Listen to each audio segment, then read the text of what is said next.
Hello students, ఈరోజు మనం conditional probability గురించి డిస్కస్ చేయబోతున్నాం. సో కండిషనల్ ప్రాబబిలిటీ అంటే ఒక కండిషన్ని బేస్ చేసుకొని ప్రాబబిలిటీ కనుక్కోవాల్సి ఉంటుంది. సో ఇది యూజువల్గా ఇలా డినోట్ చేస్తాం. దీనికి మీనింగ్ తెలిసి ఉండాలి మీకు. So P of A by B ఇది ఏం రిప్రజెంట్ చేస్తుంది అంటే it denotes the probability of A అంటే న్యూమరేటర్లో ఏదైతే ఈవెంట్ ఉందో దాని యొక్క ప్రాబబిలిటీని మనం ఫైండ్ అవుట్ చేస్తున్నాం. When B is already happened, B is already happened అంటే దీని మీనింగ్ వచ్చేసి పైన ఉండే లెటర్ యొక్క ప్రాబబిలిటీ కనుక్కోవాలి. When already B is happened, B అనేది జరిగిపోయింది. సో ఆ జరిగిపోయిన కండిషన్ని గుర్తుపెట్టుకొని ఆ బేస్ చేసుకొని మనం ఆ కండిషన్లో మాత్రమే ఏకి ప్రాబిలిటీ కనుక్కోవాలి. ఆర్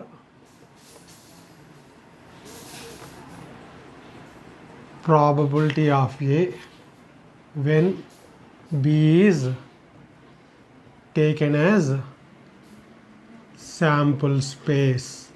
అంటే యాక్చువల్గా ఎప్పుడైనా సరే ప్రాబబిలిటీ కనుక్కోవాలి అంటే డినామినేటర్లో ఎన్ ఆఫ్ ఎస్ ఉండాలి. P of A is equal to N of A by N of S. ఎప్పుడైనా probability total required by total చేస్తాం. కానీ కండిషనల్ ప్రాబబిలిటీలో ఏదైతే కండిషన్ ఉందో, ఏదైతే కండిషన్ ఆల్రెడీ జరిగిందని మనకి ఇచ్చింటారో ఆ కండిషన్ జరిగిన తర్వాత ఆ కండిషన్ని శాంపుల్ స్పేస్గా తీసుకుంటాం. సో ప్రాబ్లమ్స్ చేస్తే మనకు అర్థమవుతుంది. అదేవిధంగా ఎక్కడైనా సరే మనకి ఇట్లా P of B by A అని కనిపించింది అనుకో. So meaning of this one is we're going to find out the probability of B. ఒకటి గుర్తుపెట్టుకోండి, న్యూమరేటర్లో ఏదైతే ఉందో దాని ప్రాబబిలిటీ కనుక్కోవాలి మనం. Probability of B when event A is happened, already happened. అంటే ఏ అనే ఈవెంట్ ఆల్రెడీ హ్యాపెండ్ అనే కండిషన్ని బేస్ చేసుకొని దేని ప్రాబిలిటీ కనుక్కోవాలి, బి ప్రాబిలిటీ కనుక్కోవాలి. Or probability of B when, ఈసారి ఎప్పుడైనా సరే కండిషన్ ఇచ్చినప్పుడు ఎన్ ఆఫ్ ఎస్ని ఏ తీసుకుంటాం. Then when B is B కాదు ఇక్కడ A is taken as sample space. So ముందు దీన్ని మనం పలకడం తెలిసి ఉండాలి. దాన్ని ఏ విధంగా రీడ్ చేస్తాం? This denotes probability of A when B is already happened. This denotes the probability of B when A is already happened. So formula వచ్చేసి so A of B formula కావాలి అంటే ఆల్రెడీ మనం శాంపుల్ స్పేస్ ఇప్పుడు ఎన్ of yes తీసుకోం. ఇక్కడ డినామినేటర్లో B ఉంది కాబట్టి ఏదైతే condition already జరిగిందో దాన్ని శాంపుల్ స్పేస్గా తీసుకుంటాం. దీన్ని దృష్టిలో పెట్టుకొని ఏకి ప్రాబిలిటీ కనుక్కోవాలంటే దీంట్లో మాత్రమే. సో బి యొక్క ఈవెంట్ యొక్క ఎలిమెంట్స్లో నుంచి మాత్రమే ఏని ఫైండ్ అవుట్ చేయాలి. అంటే ఏబి మిక్స్ అయి ఉంటుంది. So A event intersection B event. So P of A intersection B by P of B. So డినామినేటర్లో బి ఉంటే ఇక్కడ డినామినేటర్లో ఏముండాలి, పి ఆఫ్ బి ఉండాలి. అదేవిధంగా P of B by A formula వచ్చేసి P of A intersection B divided by P of A. So condition ప్రాబబిలిటీకి formula ఇది. సో బి ఆల్రెడీ జరిగిపోయి ఉంటే ఇక్కడ డినామినేటర్లో పి ఆఫ్ బి ఉండాలి. A is already happened means the denominator the sample space must be P of A. దీంట్లో నుంచి మాత్రమే ఏ ఇంటర్సెక్షన్ బిని ఫైండ్ అవుట్ చేయాలి. సో ఇది conditional probability. So how to read లేదా మీనింగ్, ఫస్ట్ మీనింగ్ తెలుసుకున్నాం, తర్వాత ఫార్ములాను రాస్తున్నాం. ఇప్పుడు ప్రాబ్లమ్స్ చేద్దాం. Example, a pair of dice are rolled, then we have to find out the probability that their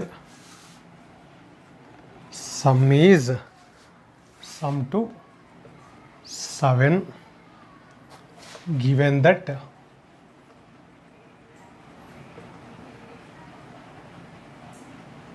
neither dice shows 2 is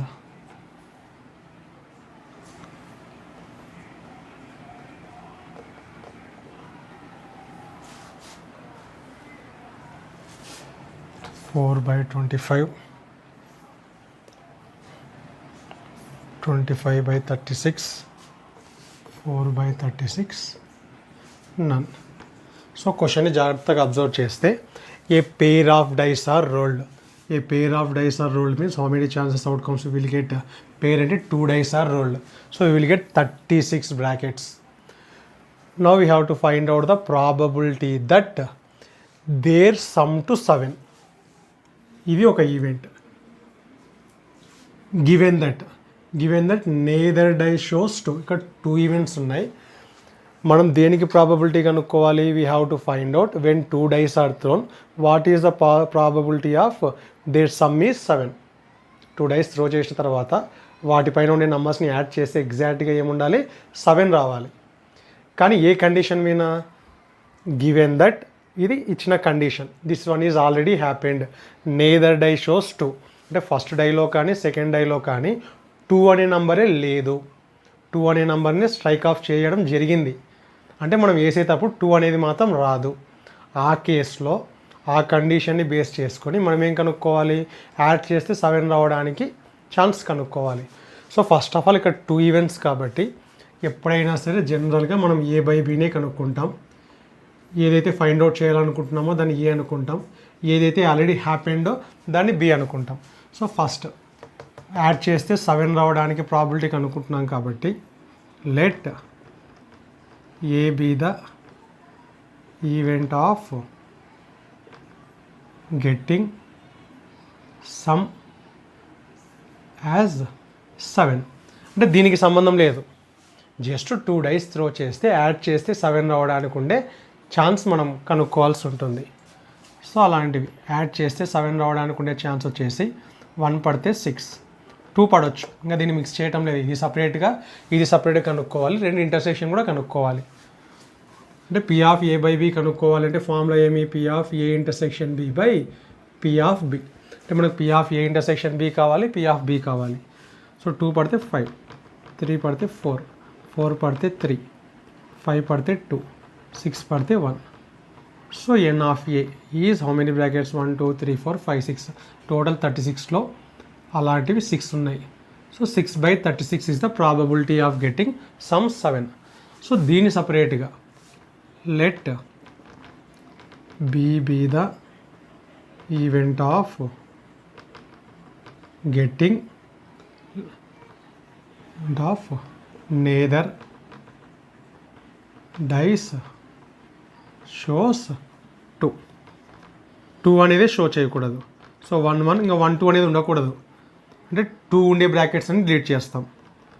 1 3 1 4 1 5 1 6 2 1 2 ఉండకూడదు. అంటే second కాలంని delete చేయాలి, సెకండ్ రో మొత్తాన్ని డిలీట్ చేయాలి. 2 అనేది కనపడని బ్రాకెట్స్ మాత్రమే కావాలి అవుట్కమ్స్గా మనకు. 3 1 3 3 4 1 4 3.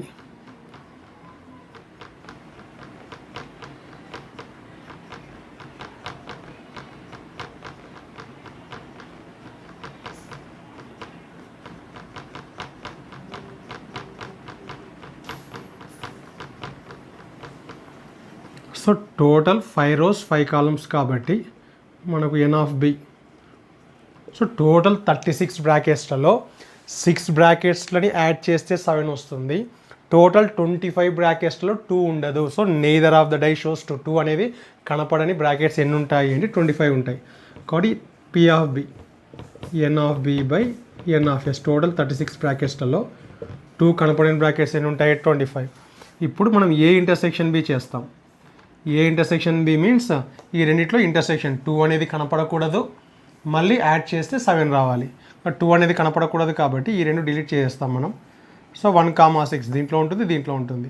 2 5 దీంట్లో ఉండదు, ఎందుకంటే 2 ఉండే బ్రాకెట్స్ తీసేసాం మనం.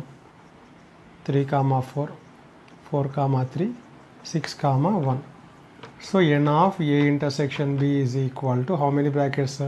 2 కనపడకూడదు, మళ్ళీ యాడ్ చేసి 7 రావాలి. So P of A intersection B is equal to out of 36 brackets, such brackets are 4. ఇప్పుడు టోటల్ 3 పార్ట్స్ ఉన్నాయి మన దగ్గర. Now required probability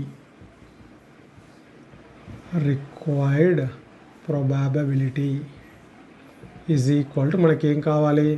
We have to find out the probability of A. అంటే సమ్ చేస్తే 7 రావాలి. When what is happened? When already neither of the dice shows 2. Formula తెలుసు మనకి, ఎప్పుడు న్యూమరేటర్లో ఇంటర్సెక్షన్ పార్ట్ ఉండాలి, డినామినేటర్లో B ఉంటే B of B. So P of A intersection B, A intersection B 4/36. P of B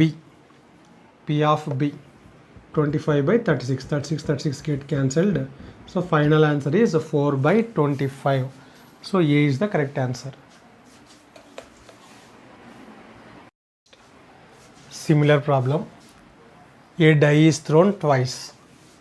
so ఒక die 2 times throw చేస్తే total number of brackets ఎన్ని ఉంటాయి? 36 ఉంటాయి. And the sum of the numbers appearing is observed to be 6. అంటే 2 dice throw చేసిన తర్వాత add చేస్తే 6 వస్తుంది అని అబ్జర్వ్ చేస్తున్నారు. అంటే ఇది ఆల్రెడీ జరిగింది. త్రో చేసిన తర్వాత యాడ్ చేస్తే 6 రావడం అనేది ఆల్రెడీ జరిగింది. So now we have to find out the conditional probability that the number 4 has appeared at least 1. అంటే ఇక్కడ ఏదైతే మనం ఏ ప్యాటర్న్ ఫాలో అవుతున్నాం, ఆల్రెడీ జరిగిపోయిన దాన్ని B అనుకుంటాం, దేన్నైతే ఫైండ్ అవుట్ చేయాలనుకుంటున్నామో A అనుకుంటాం. మనం ఇక్కడ దేన్ని ఫైండ్ అవుట్ చేయాలనుకుంటున్నాం? 4 హ్యాజ్ అపియర్డ్ అట్లీస్ట్ 1, దీనికి కండిషన్ కావాలనుకుంటున్నాం కాబట్టి A అనుకుంటాం. ఆల్రెడీ అబ్జర్వ్డ్ ఏం చేస్తున్నాం మనం? 2 డైస్ త్రో చేస్తే యాడ్ చేస్తే 6 వచ్చే బ్రాకెట్స్ మాత్రమే వచ్చాయి అనేది ఆల్రెడీ జరిగింది. ఇప్పుడు దాంట్లో యాడ్ చేస్తే 6 వచ్చే బ్రాకెట్లలో మాత్రమే 4 కనపడే బ్రాకెట్లకు ఛాన్సెస్ కనుక్కోవాలి. ఒకవేళ దీని A దీని B అనుకుంటే మనం ఇక్కడ B/A కనుక్కోవాలి. సో అదంతా లేకుండా, కన్ఫ్యూజ్ లేకుండా, ఫస్ట్ ఆఫ్ ఆల్ ఎప్పుడైనా సరే మనం దేన్నైతే ఫైండ్ అవుట్ చేయాలనుకుంటున్నామో దాన్ని A అనుకుంటాం. అప్పుడు మనకు కావాల్సింది just A intersection B, P of B తెలిస్తే సరిపోతుంది. Required probability. So first of all ఇక్కడ ఈవెంట్ A, ఈవెంట్ B అనుకుందాం. So event A conditional probability that number event that 4 appears at least 1. అంటే ఖచ్చితంగా ఫస్ట్ నెంబర్ అన్నా సెకండ్ నెంబర్ అన్నా కనీసం ఒకటన్నా 4 అయి ఉండాలి. సో అలాంటి బ్రాకెట్స్ మాత్రమే ఐడెంటిఫై చేయాలి అన్నప్పుడు 1, 4, 2, 4, 3, 4, 4, 4. 4 కనపడితే చాలు, ఆ బ్రాకెట్ కావాలి మనకు. 4, 5, 4, 6. నెక్స్ట్ ఫస్ట్ అంటే సెకండ్ కాలం ఏది? ఇప్పుడు 4, 1, 4, 2, 4, 3, 4, 4 ఆల్రెడీ రాసాం ఇక్కడ. సారీ, 4, 4, 5, 4, 6, 4. అంటే సెకండ్ నెంబర్ 4 ఉండేటివి తీసుకుంటున్నాం. ఇక్కడ ఫస్ట్ నెంబర్ 4 ఉండేటివి తీసుకుంటున్నాం. 4, 4 ఆల్రెడీ రాసాం కాబట్టి 4, 5, 4, 6. So total 1, 2, 3, 4, 5, 6, 7, 8, 9, 10, 11. So total 11 such type of brackets are there. Total 36లో అట్లీస్ట్ 1, 4 ఉండే బ్రాకెట్స్ ఎన్ని ఉంటాయి? 11 ఉంటాయి. కాబట్టి probability of getting at least 1, 4 is 11/3 సపరేట్గా. నెక్స్ట్ లెట్ B be the event of getting sum as 6. So 36 బ్రాకెట్లో యాడ్ చేసి 6 వచ్చే బ్రాకెట్లు మాత్రమే కావాలి మనకు. 1 పడితే 5, 2 పడితే 4, 3 పడితే 3, 4 పడితే 2, 5 పడితే 1. ఇంకా 6 పడితే పక్క డైలో ఏదో ఒక నెంబర్ పై ఉంటుంది కాబట్టి యాడ్ చేస్తే 6 రావడానికి ఛాన్స్ రాదు.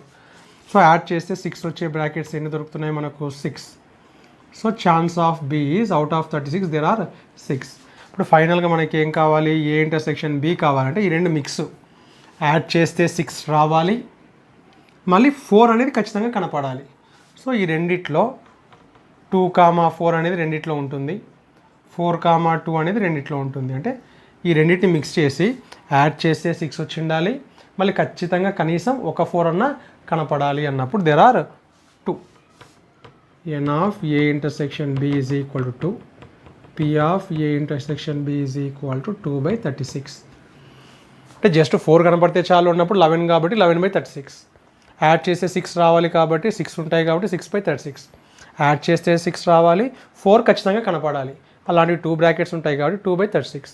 So now required probabilities we have to find out the probability of A means appearing 4 at least 1 by b means when already the sum of the numbers is observed as 6.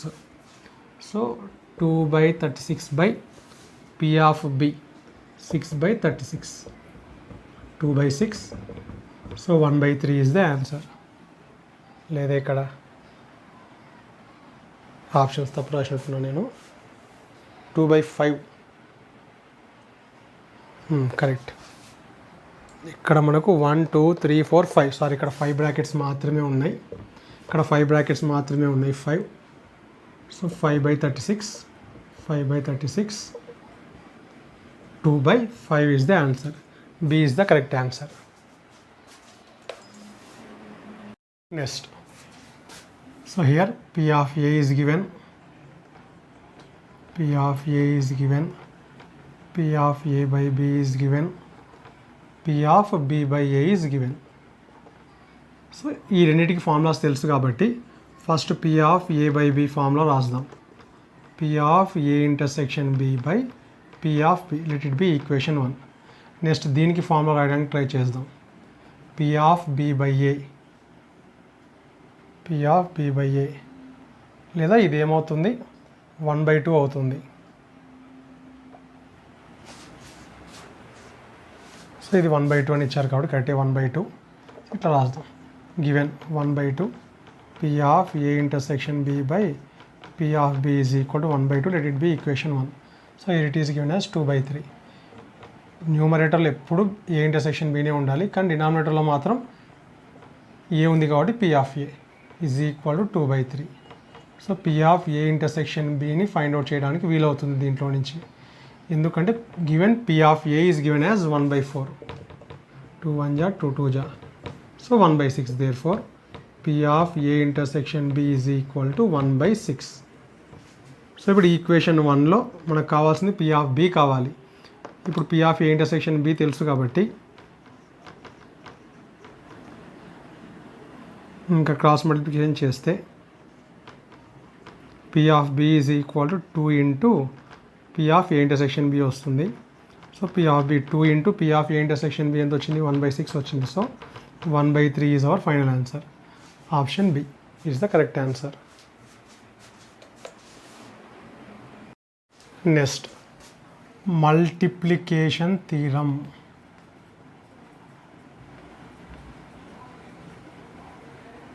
very important theorem.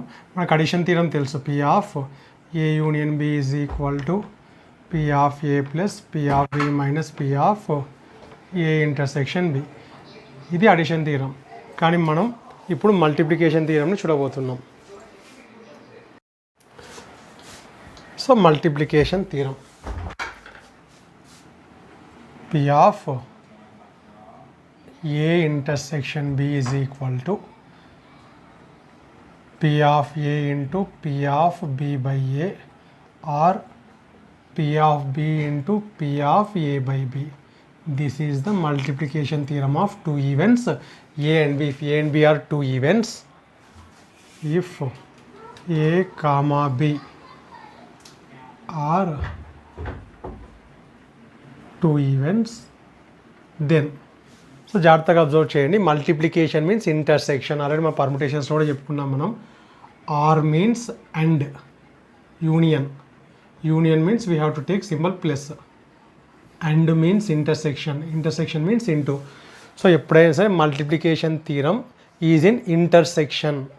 So multiplication theorem అంటే ఇంటర్సెక్షన్కి formula P of A intersection B గురించి చెప్తాం మనం.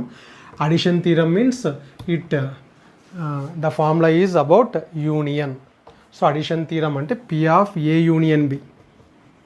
ఈ formula రాసింటాం P of A plus P of B minus P of A intersection B. Multiplication theorem అంటే A intersection Bకి formula రాసింటాం P of A. సో జాగ్రత్తగా అబ్జర్వ్ చేయండి. టోటల్ 2 ఈవెంట్స్ ఉన్నాయి. Probability of A next probability of B. కానీ probability of B when A is already happened. చూడడానికి కొద్దిగా variety కనిపించినా కూడా పలకడానికి చాలా ఈజీగా ఉంటుంది చూడండి.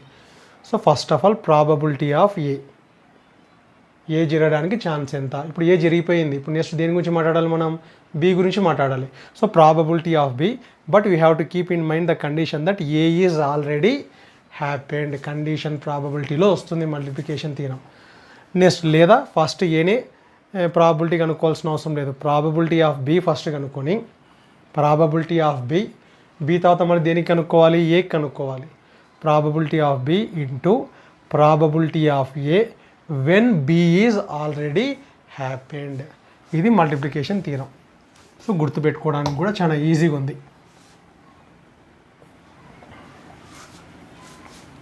చూడండి, P of A intersection B కావాలంటే first P of A, next P of B when A is already happened.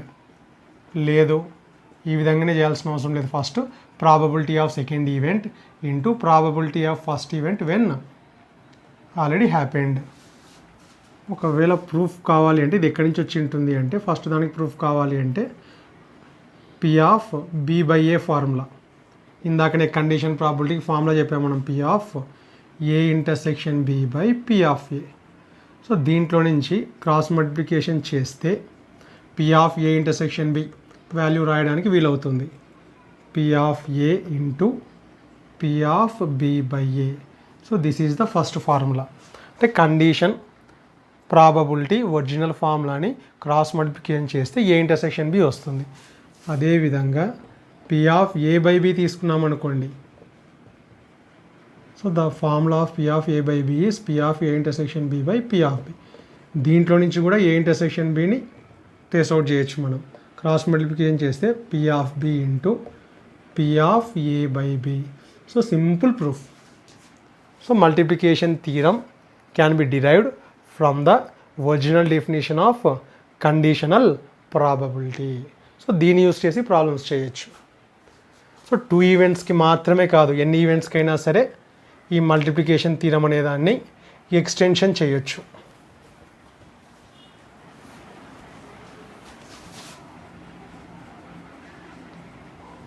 Extension of multiplication theorem extend చేయొచ్చు.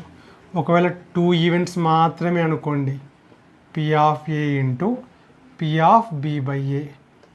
ఒకవేళ 3 ఈవెంట్స్ తీసుకుంటే first probability of A into next probability of B when A is already happened, next probability of C when A and B already happened. ఇట్లా extend చేసుకుంటూ వెళ్ళిపోతాం. First ఏ జరగడానికి chance ఎంత ఉంది, ఏ జరగడానికి ప్రాబిలిటీ ఎంత ఉందో కనుక్కున్న తర్వాత నెక్స్ట్ బి మీద పడతాం. Next probability of B when A is already happened. ఇప్పుడు ఏ గురించి తెలుసు, బి గురించి తెలుసు.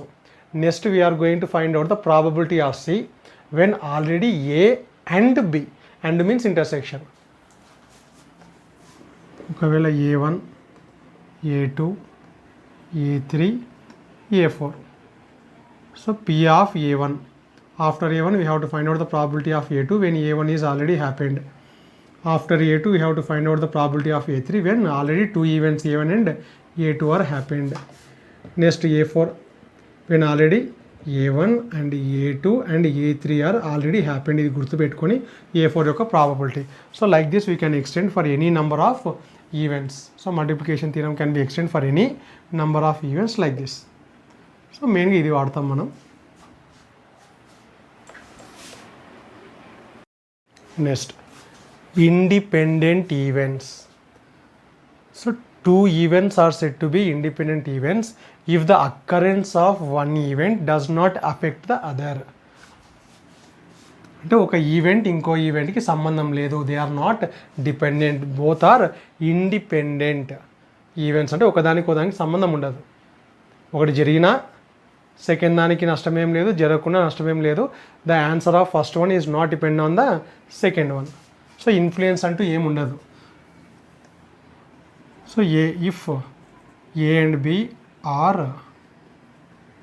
Independent events then probability of A by B. Probability of A by B is P of A. Probability of B of A is P of B. So actually original definition ఏమి, if A and B are events, then P of A intersection B by P of B అనేది original condition ప్రాబబిలిటీకి formula ఇది. కానీ ఎప్పుడైతే A బీలు independent events అని తెలుసో, independent events దీని మీనింగ్ ఏమి, probability of A when B is already happened.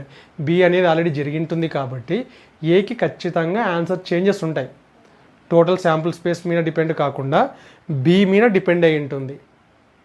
కానీ ఇండిపెండెంట్ అన్నప్పుడు ఏకి బికి సంబంధం లేదు. A and B are independent. B జరిగినా ఒకటే, జరగకున్నా ఒకటే. That does not influence on a. కాబట్టి ఇండిపెండెంట్ ఈవెంట్స్ అని తెలిసినప్పుడు బి జరిగినా ఒకటే, జరగకున్నా ఒకటి. మీ క్లాస్ చెప్తున్నాను నేను, ఒకవేళ క్లాస్లో 15 మెంబర్స్ ఉంటాం, మనం ఓ 10 మెంబర్స్ అబ్సెంట్ అయినారు, అప్పుడు మనం క్లాస్ చెప్దామా వద్దా అని కొద్దిగా ఆలోచించవచ్చు. హాలిడేస్ అయిపోతేనే క్లాస్కి వచ్చింటారు. సో జూనియర్స్ ఎవరు రాలేదు,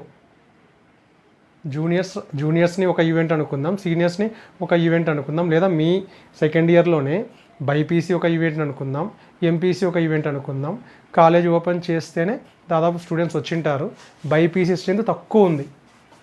సో రావడమే సార్ ఉండి బైపీసీ వాళ్ళు తక్కువ ఉన్నారు, క్లాస్ తీసుకుంటావా అంటే నాకేం సంబంధం, వీఆర్ ఇండిపెండెంట్ ఆఫ్ బైపీసీ. అంటే ఫిజిక్స్ కెమిస్ట్రీ డిపెండెంట్ కావచ్చు, కానీ ఫిజిక్స్ సార్ కానీ ఇప్పుడు బైపీసీలో 2 వచ్చారు, ఎంపీసీలో 12 మెంబర్స్ వచ్చారు. సో నన్ను అడుగుతున్నాడు సార్ బైపీసీ స్ట్రెంత్ తక్కువ ఉంది అంటే, దే ఆర్ ఇండిపెండెంట్. నేను మ్యాథ్స్ కాబట్టి వాళ్ళు వచ్చినా ఒకటే, రాకున్నా ఒకటే కాబట్టి వాళ్ళ స్ట్రెంత్ మీద మనం డిపెండ్ కావాల్సిన అవసరం లేదు, మనం వచ్చిందా లేదా చూసుకుంటాం. అదే కెమిస్ట్రీ క్లాస్ అనుకోండి, so BiPC and MPC class are dependent for chemistry class. అప్పుడు సార్ క్యాలిక్యులేట్ చేసుకుంటే బైపీసీ వాళ్ళు తక్కువ మంది ఉన్నారు, వీళ్ళు 12 మెంబర్స్ ఉన్నారు, టోటల్ మీద 50% కంటే తక్కువ మంది ఉన్నారు కాబట్టి క్లాస్ చెప్తే చెప్పొచ్చు, లేదంటే లేదు. కాబట్టి ఇప్పుడు బైపీసీ వాళ్ళు ఎవరు రాలేదు, కానీ మనకేమి ఎంపీసీ వాళ్ళం కాబట్టి ఖచ్చితంగా క్లాస్ చెప్పొచ్చు. We're not dependent on BiPC students. కాబట్టి ఇది ఒక్కటి గుర్తుపెట్టుకోండి, ఇండిపెండెంట్ అన్నప్పుడు బీతో పని లేదు. బీ జరిగినా ఒకటే, జరగకుండా ఒకటే. వాళ్ళు వచ్చినా క్లాస్ చెప్తా, వాళ్ళు రాకున్నా మనం క్లాస్ చెప్పుకుంటాం. కాబట్టి P of A by B, బీతో పని లేదు కాబట్టి పీ ఆఫ్ ఏ మాత్రమే చాలు. So P of B by A and B are independent. ఏతో పని లేదు, ఏ జరిగినా ఒకటే, జరిగినా ఆన్సర్కి ఏమి ఇబ్బంది ఉండదు, జరగకపోయినా ఆన్సర్కి ఏమి ఇబ్బంది ఉండదు. కాబట్టి మనం డైరెక్ట్గా ఏం రాస్తాం, పీ ఆఫ్ బి రాస్తాం. సో ఇది గుర్తుపెట్టుకోవాలి, whenever 2 events are independent events, P of A by B is equal to P of A, P of B by A is equal to P of B. Next ఇప్పుడు multiplication theorem చూద్దాం. Multiplication theorem మళ్ళీ, if note, if A comma B are independent events, then P of A intersection becomes P of A into P of B. ఇది చాలా important formula. యాక్చువల్గా P of A intersection Bకి formula ఏమి, P of A intersection B, P of A into P of B by A. ఇది original formula. But whenever A and B are independent, A and B are independent అన్నప్పుడు A R B ఇండిపెండెంట్గా, ఏ జరిగినా ఒకటే, జరగకున్నా ఒకటి, దాని మీద depend కాదు కాబట్టి డైరెక్ట్గా ఏం రాయొచ్చు మనం, పీ ఆఫ్ బి. అదే ఇక్కడ రాస్తున్నాం మనం. సో యాక్చువల్ ఇక్కడ P of B by A ఉండాలి. P of B by A is nothing but P of B when if A and B are independent events. Independent కానప్పుడు ఒరిజినల్ ఫార్ములా రాస్తాం, independent అయినప్పుడు B by A బదులు just P of B రాస్తాం. So P of A into P of B. ఇది జాగ్రత్తగా గుర్తుపెట్టుకోవాలి. Number of problems ఈ ఫార్ములాని base చేసుకొని చేస్తాం. సో ప్రాబ్లమ్స్ ఎట్లుంటాయంటే, show that A and B are independent events అంటారు. If independent events, this is the formula. If P of A intersection B is equal to P of A into P of B, then we can say that A and B are independent events. ఒకవేళ బీని సిని independent events అని prove చేయాలి అంటే మనం ఏం prove చేయాలి, P of B intersection C is equal to P of B into P of C అని ప్రూవ్ చేయగలిగితే, according to the formula we can say that B and C are independent events. కాబట్టి ఈ ఫార్ములానే it can be extended for any number of events. So if A, B, C are independent events, 3 events independent అనుకో, so P of A into P of B into P of C అని రాస్తాం. 4 events ఉంటే P of D అని రాస్తాం. Next, so important observations are, చాలామంది తప్పుగా అర్థం చేసుకుని ఉంటారు. Disjoint sets, disjoint sets are వీటిని ఏమంటాం మనం, మ్యూచువల్లీ ఎక్స్క్లూజివ్ ఈవెంట్స్ అని కూడా అంటాం. అంటే if A and B are mutually exclusive events, formula ఏమి, A intersection B is equal to 5. So A intersection B is equal to 5, that is P of A intersection B is equal to 0. So దూరం దూరం ఉంటాయి ఇట్లా, they are called disjoint sets. So disjoint sets are different, exclusive events are different, independent events are different. రెండు ఒకటే కాదు. ఇది first important thing మైండ్లో పెట్టుకోవాల్సింది. If A and B are independent events, then P of A intersection B ఏమవుతుంది, P of A into P of B. అంటే ఖచ్చితంగా answer వస్తుంది. ఇక్కడ 0 రావటం లేదు. దూరం దూరం అంటే కామన్ పోర్షన్ ఉండదు. కామన్ పోర్షన్ ఉండదు అంటే ప్రాబిలిటీ ఎంత, 0. సో డిస్జాయింట్ వాటిని ఏమంటాం, ఎక్స్క్లూజివ్ ఈవెంట్స్ అంటాం. కానీ ఇండిపెండెంట్ ఈవెంట్స్కి కామన్ పోర్షన్ ఉంటుంది. చూడండి వచ్చింది కదా ఆన్సర్. ఇక్కడ పి ఆఫ్ ఏని పి ఆఫ్ బిని ఇంటూ చేసి సంథింగ్ ఆన్సర్ వస్తుంది. కాబట్టి కొంతమంది ఏమనుకుంటారు, ఇండిపెండెంట్ ఈవెంట్స్ ఒకదానికి సంబంధం లేకుండా ఒకటే కాలేజీలో ఉంటారు మీరు, బైపీసీ కానీ ఎంపీసీ కానీ, రెండింటికి లింక్ ఉంటాయి వేరే విషయాల్లో. కాబట్టి ఇది గుర్తుపెట్టుకోండి, these two are different. Exclusive ఈవెంట్స్కి కామన్ పోర్షన్ ఉండదు, ఇండిపెండెంట్ ఈవెంట్స్కి ఖచ్చితంగా కామన్ పోర్షన్ ఉంది కదా ఇక్కడ. P of A intersection B, P of A into P of B. ఇది ఫస్ట్ మీరు గుర్తుపెట్టుకోవాల్సిన point number 1. Next, addition theorem. Original addition theorem వచ్చేసి P of A union B is equal to P of A plus P of B minus P of A intersection B. కానీ if ABR mutually exclusive events, then addition theorem will becomes P of A union B is equal to P of A plus P of B. ఇది ఉండదు, ఇది 0 కదా.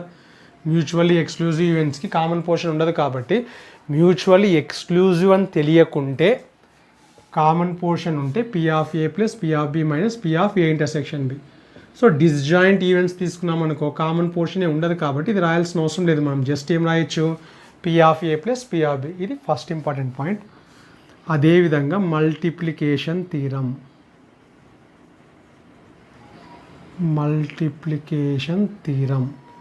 So A intersection బికి formula P of A. ప్రస్తుతానికి independent events అని తెలియదు మనకు, just they are events. Independence అయితే ఎండొచ్చు, లేదంటే లేదు. P of A P of B by A. But if A and B are independent events, then multiplication theorem becomes just P of A into P of B. ఈ రెండు చిన్న points గుర్తుపెట్టుకోవాలి మీరు. So original addition theorem, if they are mutually exclusive ఇది ఉండదు, just P of A plus P of B రాస్తే సరిపోతుంది. ఇది original multiplication theorem. If they are independent events, then P of A intersection B is equal to P of A into P of B. ఇప్పుడు మనం examples చేయొచ్చు. Next, a bag contains 10 white balls. Number of black balls is 15. Total there are 25 balls. So a bag contains 10 white and 15 black balls.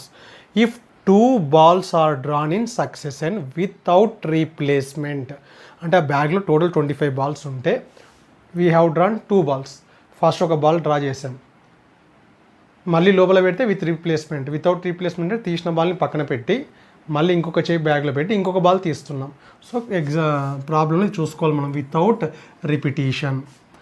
Then we have to find out the probability that first is white and second is black. So ఇక్కడ total 2 పనులు చేస్తున్నాం మనం. 2 works are doing. First work is picking up the first ball.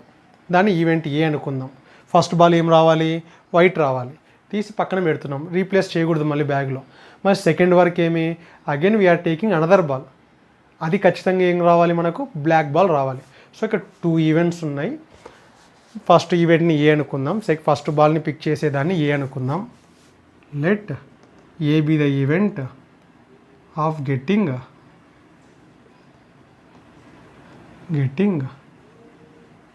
White ball in first draw. B be the event of getting a black ball in second draw. Condition వచ్చేసి we cannot replace without. ఇవన్నీ మన మైండ్లో గుర్తుపెట్టుకోవాలి మనం. ఇప్పుడు మనం కనుక్కోవాల్సిందల్లా required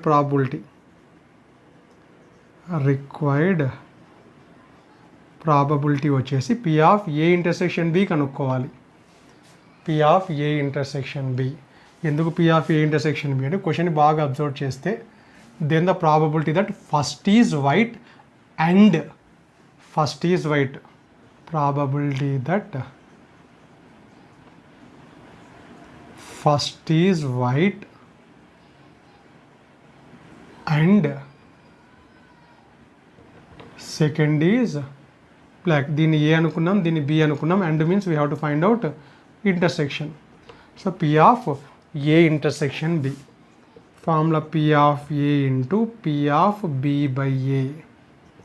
డైరెక్ట్గా స్టెప్స్ ఏం రాయకుండా డైరెక్ట్గా నేను చెప్పేది క్యాచ్ చేసి రాసేసేయండి. ఇక్కడ ఫస్ట్ P ఆఫ్ ఏ జరగడానికి ఛాన్స్ ఎంత ఉంది? P of A n of A by N of S. Total ఎన్ని బాల్స్ ఉన్నాయి? ఫస్ట్ బ్యాగ్లో 25 బాల్స్ ఉన్నాయి. 25 బాల్స్లో మనం ఫస్ట్ ఒక బాల్ని పిక్ చేస్తున్నాం. ఆ పిక్ చేసే బాల్ అంటే ఏదైనా రావచ్చు. 25C1. సో 25 బాల్స్ ఉన్నాయి కాబట్టి ఫస్ట్ బాల్ ఒక బాల్ పిక్ చేస్తున్నాం కాబట్టి ఆ 25C1 we can get any 1 of 25 balls. కానీ మనకి ఏ బాల్ కావాలి? వైట్ బాల్ మాత్రమే కావాలి అన్నప్పుడు మనం ఏదైతే పిక్ చేసుకుంటున్నామో ఆ 10 వైట్ బాల్స్లో నుంచి మాత్రమే పిక్ చేసుకోవాలి. So probability of getting a white ball in first డ్రాలో టోటల్ 25 బాల్స్ ఉంటాయి. దాంట్లో వైట్ మాత్రమే రావాలి అంటే ఆ 10లో నుంచి మాత్రమే 1 బాల్ని సెలెక్ట్ చేసుకోవాలి మనం. So 1 work is done. ఆ బాల్ని వితౌట్ రీప్లేస్మెంట్ కాబట్టి ఆ బాల్ని పక్కన పెట్టేస్తాం. ఇప్పుడు బ్యాగ్లో ఎన్ని ఉంటాయి? 24 మాత్రమే ఉంటాయి. 25లో ఒక వైట్ బాల్ తీసి పక్కన పెట్టేసాం మనం. ఇప్పుడు బ్యాగ్లో ఎన్ని ఉంటాయి? 24. ఇప్పుడు మళ్ళీ ఇంకొక బాల్ని పిక్ చేయాలి. ఈ కండిషన్ని బేస్ చేసుకోండి. P ఆఫ్ బి బై ఏ. ఈ కండిషన్ బేస్ చేసుకున్నాం. ఏ అంటే ఫస్ట్ వైట్ బాల్ అనేది పక్కన పెట్టేసాం కాబట్టి P of A intersection B by. ఇప్పుడు టోటల్ ఎన్ని ఉంటాయి? 24 మాత్రమే ఉంటాయి. ఈ 24లోనే ఖచ్చితంగా మనకేం కావాలి? బ్లాక్ బాల్ రావాలి. ఇదంతా అవసరం లేదు, కన్ఫ్యూజ్ అవుతారు మీరు. Next second ball. ఇప్పుడు మనకు టోటల్ ఎన్ని ఉంటాయి? 24. ఆ 24లో ఏదైనా రావచ్చు. కానీ సెకండ్ పికప్లో మనకు ఖచ్చితంగా ఏం కావాలన్నాడు? బ్లాక్ బాల్ మాత్రమే కావాలన్నాడు కాబట్టి బ్లాక్ బాల్స్ ఎన్ని ఉంటాయి? 15 ఉంటాయి. వైట్ బాల్ పక్కన పెట్టినాం. ఇప్పుడు 24 బాల్స్లో 9 వైట్ బాల్స్ ఉంటాయి, 15 బ్లాక్ బాల్స్ ఉంటాయి. మనకు బ్లాక్ బాల్ కావాలి కాబట్టి ఆ 15 బ్లాక్ బాల్స్లో నుంచే ఒకటి సెలెక్ట్ చేసుకోవాలి మనం. 15C1 means 15. So this is our final answer. So ఇక్కడ స్టెప్స్ ఏం రాయటం లేదు. జాగ్రత్తగా నేను చెప్పే మాటల ప్రకారం ఇది, లేదంటే నేను చెప్పే మాటలు వినకుంటే ఇది అర్థం కాదు మీకు. సో ఫస్ట్ బాల్ 25 ఉంటాయి, వైట్ కావాలి కాబట్టి 10 వైట్ బాల్స్. నెక్స్ట్ ఇప్పుడు వితౌట్ రీప్లేస్మెంట్ అంటే ఆ బాల్ని వైట్ బాల్ని పక్కన పెట్టేసాం కాబట్టి ఇప్పుడు 24 బాల్స్ ఉంటాయి. బ్లాక్ కావాలి కాబట్టి ఆ 24 బాల్స్లో బ్లాక్ ఎన్ని ఉంటాయి? 15 ఉంటాయి. సో 15. 5 3 జా, 5 5 జా, 5 1 జా, 5 2 జా, 3 1 జా, 3 8 జా, 2 మొత్తం క్యాన్సిల్ చేస్తే ఫైనల్గా ఏమొస్తుంది? 1/4 వస్తుంది. C is the correct answer. Next ఇలాంటి సిమిలర్ ప్రాబ్లమే కార్డ్స్కి సంబంధించిన problem. The probability of drawing a diamond card. మనకు కార్డ్స్ గురించి తెలుసు. టోటల్ మళ్ళొకసారి 52 కార్డ్స్ ఉంటాయి. 52 కార్డ్స్లో 26 రెడ్ కార్డ్స్ ఉంటాయి, 26 బ్లాక్ కార్డ్స్ ఉంటాయి. రెడ్లో 13 హార్ట్స్, 13 డైమండ్స్, ఇక్కడ 13 clubs, 13 spades. Total 4 type of symbols మాత్రమే ఉంటాయి. ఈచ్ 13 13 13. ఈ టూ సింబల్స్ కలిగినటువంటి కార్డ్స్ ఎప్పుడు రెడ్ సింబల్లో ఉంటాయి. క్లబ్ కానీ స్పేడ్ కానీ కలిగినటువంటి సింబల్స్ కలిగినటువంటి కార్డ్స్ ఎప్పుడు బ్లాక్ కలర్లో ఉంటాయి. ఇప్పుడు మనం డెక్ ఆఫ్ కార్డ్స్ అంటే ఖచ్చితంగా 52 కార్డ్స్ మాత్రమే. ఏం చేస్తున్నాం? A diamond card is drawn. Probability of drawing a diamond card. Diamonds ఎన్ని కార్డ్స్ ఉంటాయి? 13 కార్డ్స్ ఉంటాయి. In each of 2 consecutive draws from a well shuffled pack of cards. అంటే 52 కార్డ్స్లో నుంచి మనం 2 కార్డ్స్ని పిక్ చేస్తున్నాం. ఫస్ట్ ఒక కార్డ్ని పిక్ చేస్తున్నాం, సెకండ్ ఇంకొక కార్డ్ని పిక్ చేస్తున్నాం. సో ఫస్ట్ కార్డ్ని పిక్ చేసిన తర్వాత మళ్ళీ రీప్లేస్ చేస్తున్నామా లేదా చూసుకోవాలి.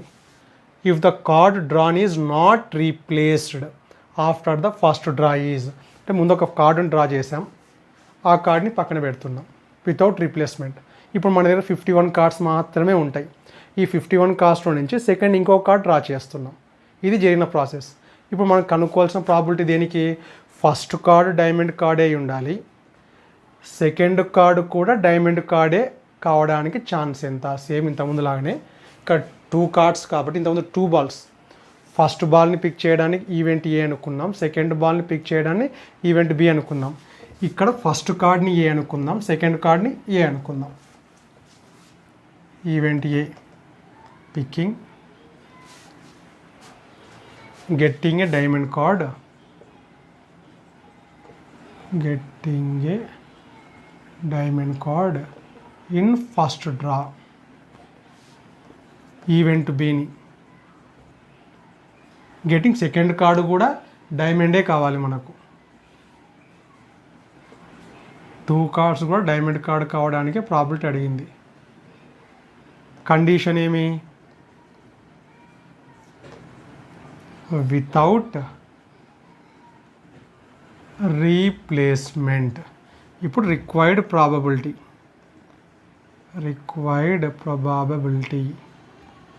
ఈజ్ పి ఆఫ్ ఫస్ట్ది డైమండే కావాలి అండ్ సెకండ్ది కూడా డైమండే కావాలి. సో ఫార్ములా వచ్చేసి P of A into P of B by A. P of A first card diamond రావడానికి ఛాన్స్ ఏముంది? టోటల్ ఫస్ట్ ఒక కార్డ్ని పిక్ చేస్తున్నాం. సో 52 కార్డ్స్లో ఏదైనా రావచ్చు, కానీ మాకు డైమండ్ కార్డ్ మాత్రమే కావాలి అంటే 13లోంచి డైమండ్ కార్డ్స్ 13 ఉంటాయి కాబట్టి ఆ 13లోంచి మాత్రమే 1 సెలెక్ట్ చేసుకోవాలి. నెక్స్ట్ ఇప్పుడు ఫస్ట్ కార్డ్ని పక్కన పెట్టేస్తాం. ఇప్పుడు టోటల్ ఎన్ని కార్డ్స్ ఉంటాయి? 51 కార్డ్స్ మాత్రమే ఉంటాయి. సో 51 కార్డ్స్లో ఏదైనా సెకండ్ పిక్ చేసే కార్డుకి డెక్ ఆఫ్ కార్డ్స్లో 51 కార్డ్స్ మాత్రమే ఉంటాయి, ఏదైనా రావచ్చు కాబట్టి 51లో ఏదైనా రావచ్చు. కానీ మనం సెకండ్ది కూడా డైమండే కావాలి. సో ఫస్ట్ది డైమండ్ తీసి పక్కన పెట్టాం. ఇప్పుడు టోటల్ ఎన్ని డైమండ్స్ ఉంటాయి? 12 మాత్రమే ఉంటాయి. So 12C1. So 13/52 into 12/51. 13 1 జా, 13 4 జా, 4 1 జా, 4 3 జా, 3 1 జా 3, 3 7 జా. ఫైనల్గా 1/17 is the answer. So just total ఎన్ని ఉన్నాయి మనకు కావాల్సింది ఎన్ని? ఫస్ట్ కార్డ్కి 52 కార్డ్స్ ఉంటాయి, డైమండ్స్ 13 ఉంటాయి, తీసి పక్కన పెట్టేసాం. ఇప్పుడు ఒక కార్డ్ తగ్గింది, డైమండ్ అనే కార్డ్ తగ్గింది, టోటల్ 51 ఉంటాయి, మళ్ళీ డైమండే కావాలి కాబట్టి ఇప్పుడు 13లో 1 డైమండ్ పక్కన పెట్టేసాం కాబట్టి 12 మాత్రమే అవైలబుల్గా ఉంటాయి. సో 12/51. సో క్వశ్చన్ని అర్థం చేసుకుంటే పర్ముటేషన్స్ అండ్ కాంబినేషన్స్ కానీ ప్రాబబిలిటీ కానీ చాలా ఈజీగా చేయొచ్చు. మనం ఈ చాప్టర్ పర్ఫెక్ట్ కావాలి అన్నా, పర్ముటేషన్స్ అండ్ కాంబినేషన్స్ పర్ఫెక్ట్ కావాలి అన్నా నంబర్ ఆఫ్ ప్రాబ్లమ్స్ చేస్తూనే ఉండాలి. కాన్సెప్ట్ కొద్దిగానే ఉంటుంది. ఇక్కడ ఫస్ట్ 3 క్లాసెస్లో ఏం చేసాం మనం? Classic definition of probability, required number by total number. ఇప్పుడు మనం ఏం చేస్తున్నాం? కండిషన్ ప్రాబబిలిటీకి సంబంధించిన ప్రాబ్లమ్స్ చేస్తున్నాం. ఇండిపెండెంటా డిపెండెంటా ఇవన్నీ వస్తాయి. సో నెక్స్ట్ 2 క్లాసెస్ కూడా condition probability, independent events, multiplication థీరంకి సంబంధించిన ప్రాబ్లమ్స్ చేయాలి. ఒక 2 క్లాసెస్లో 20 ప్రాబ్లమ్స్ కవర్ అయితే మీ దగ్గర ఏదైనా మెటీరియల్ ఉంటే నంబర్ ఆఫ్ ప్రాబ్లమ్స్ చేయడానికి ట్రై చేస్తుండండి. ఎన్ని ఎక్కువ నెంబర్ ఆఫ్ ప్రాబ్లమ్స్ చేస్తే అంత సబ్జెక్ట్లో పర్ఫెక్ట్ అవుతారు మీరు.